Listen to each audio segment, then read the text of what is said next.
Welcome, welcome, welcome. My name is Marquise. For those of you who are unfamiliar with me, if you're looking for the tea, you've arrived at the wrong channel. I'm a grown man. I drink water and mind my business, unless you invite me into yours. Tonight, I'm excited to be giving my personal review on Jamie Foxx's Netflix special, What Had Happened Was. Before we get there, I want to take the time out to say thank you to each and every one of our subscribers. We are almost at 6,000 subscribers. So if you made it this far into the video, please go ahead and hit that subscribe button and that notification bell so you know when I have new content coming. And to my TikTok fam that's coming over to the YouTube page, thank you so much. What I want you to do is to go ahead and leave those usernames down in the comment section so that I can go and subscribe to your pages as well.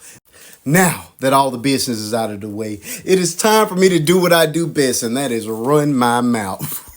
Let's talk about Jamie Foxx's Netflix special. When I tell you I did not know what to expect, I didn't watch any of the previews or anything like that. I just hit the button and let it go at 5 o'clock this morning. Worst decision of my life. If I had to describe this Jamie Foxx special, I would call it the Gemini special because his personality in this is very similar to me in real life. Serious and silly. I am a Gemini, June 15th, and proud of it. And when I tell you I can hit that switch on and off, where I go from being the best person in the world to your worst enemy that wants you unalived in a matter of a millisecond, that's just who I am. And this is what I saw in this Netflix special. Now, of course, he wasn't mean at all, but it was one of those things where he went from being super serious to super silly, just like a light switch. And it worked magically. What I want you all to understand before going into this special is that this is just not pure comedy. If you watch closely, if you boil it down, this is a church service. Now, please keep in mind that Jamie Foxx is completely in his element during this special, but there are times that Jamie Foxx disappears, and the person that you're left with is Eric Bishop. And when Eric Bishop is on that stage, the crowd goes completely silent. You can hear pins drop as this man is delivering what I see as one of the most powerful testimonies that I've heard in years from any person, famous or not. Because Jamie Foxx's Netflix special had two very different tones, silly and serious, I want to break it down in just that way. So we'll start with some of the silly moments. So the show opens with him taking shots at Cat Williams' mysterious illness. And of course, P. Diddy, who's gotten himself into a ton of trouble. Another story for another day. Both plumb hilarious. He then began to weave in some of his most famous impersonations, which were all spot on. There were so many of them that I had to write them down.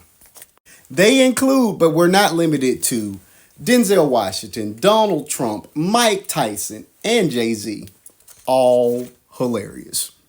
He addressed the ridiculous cloning rumors as well as he did a medley of all of the most famous of his characters, which included Wanda from In Living Color, Django, the Bird from Rio, and most famously, Ray Charles. When he turned around and put those shades on and turned back to the audience, it just is breathtaking. When I tell you I cannot separate Jamie Foxx from Ray Charles, I simply cannot. When he put those shades on and changed that voice and those mannerisms, he became Ray all over again. And he, sang a few bars as well from Ray Charles. It was just absolutely amazing. Just a once-in-a-lifetime talent. And those were some of the more silly, fun, comedic moments. But every time he built us up with these comedic moments, he would weave in his actual testimony. And that is why I say this was both a comedy special and church service. And now we arrive at the serious part of this show, which again, all of this is weaved together extraordinarily. Mind you, throughout the show, this man was shedding real tears, as was the audience. And I have to admit that I shed a couple of thug tears myself, especially when he got to one particular part of the show, which I will discuss shortly. He talked about the day that changed his life. He had a headache and asked for an aspirin. And by the time he got the aspirin, he'd basically gone out. He talked about his lovely sister, who he credits along with Atlanta, the hospital in Atlanta, for saving his life. He went to a doctor. They basically gave him a hydrocortisone shot, I believe, and sent him home. And his sister was unsatisfied with that and took him to another hospital. He got to the next hospital and they realized that this man was bleeding on the brain. The bleeding on the brain led to a actual stroke, and he lost 20 days of his life. There are 20 days that he simply cannot remember or account for. So he takes us on the journey past the stroke and his long recovery, where he was basically unable to walk, where he was shaking a bit. And again, there's comedy weaved even into those moments. So even though you're fighting back tears or wiping tears from your eyes, he's still making you laugh at the same time. It was amazing. So he takes us on the journey past the stroke and his long recovery, where he was basically unable to walk, where he was shaking a bit. And again, there's comedy weaved even into those moments. So even though you're fighting back tears or wiping tears from your eyes, he's still making you laugh at the same time. It was amazing.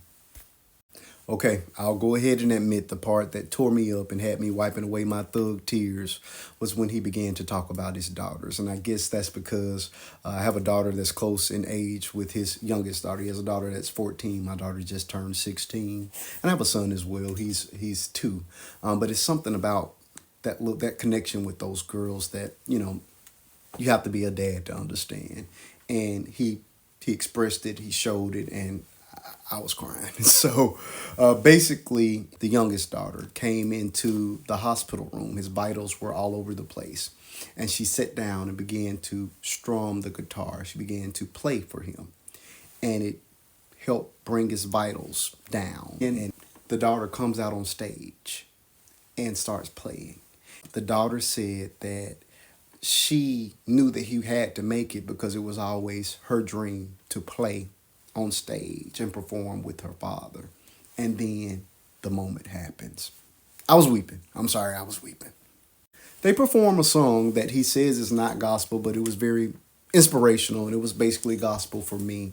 The song was called Don't Take Me Now, and it was basically a plea to God to not take him away from his girls. His oldest daughter was getting married, and he wanted to be the father to be there to walk her down the aisle. And he wanted a few more years with his young daughter, who was a teenager.